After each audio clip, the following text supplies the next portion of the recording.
कथित गोरक्षकावर कठोर कारवाई करण्याच्या मागणीसाठी कुरेशी समाजाने केलेल्या महाराष्ट्रव्यापी आंदोलनाला यश मिळाले असून गोरक्षकावर कठोर कारवाई करण्याचे आदेश केंद्र सरकारने महाराष्ट्र सरकारला दिले आहेत।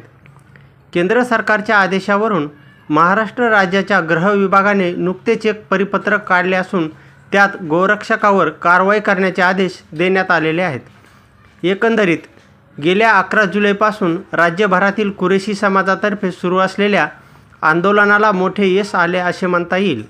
राज्यात कथित गोरक्षकांनी उच्छाद मांडला असून मारहाण करणे, बळजबरीने पैसे वसुली करण्यासारख्या घटना राजरोसपणे घडत आहेत। कुरेशी समाजासह शेतकऱ्यांनाही गोरक्षकांचा फटका बसत आहे। गोरक्षकांच्या नावाखाली होणारा हिंसाचार, मारहाण, बळजबरीने होणाऱ्या पैशाच्या वसुलीविरोधात कुरेशी समाजाने मोठ्या जनावरांच्या खरेदी कत्तलीवर 11 जुलैपासून आंदोलन पुकारले होते। आंदोलनामुळे राज्यभरातील जनावरांच्या खरेदी विक्रीचे व्यवहार ठप्प झाले होते। या आंदोलनामुळे शेतकऱ्यांना मोठा फटका बसत होता। हा मुद्दा संसदेच्या पावसाळी अधिवेशनात उपस्थित करण्यात आला।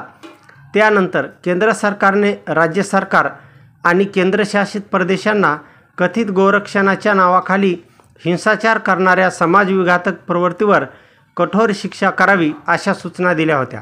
केंद्र सरकारच्या सूचनेनंतर महाराष्ट्र पोलीस महासंचालकाच्या आदेशानुसार कायदा व सुव्यवस्था विभागाने पोलीस महासंचालक विभागाचे पोलीस महानिरीक्षक डॉक्टर मनोज कुमार शर्मा यांनी 7 ऑगस्ट रोजी एक परिपत्रक काढले असून त्यात कथित गोरक्षकावर कारवाई करण्याचे आदेश देण्यात आले आहेत।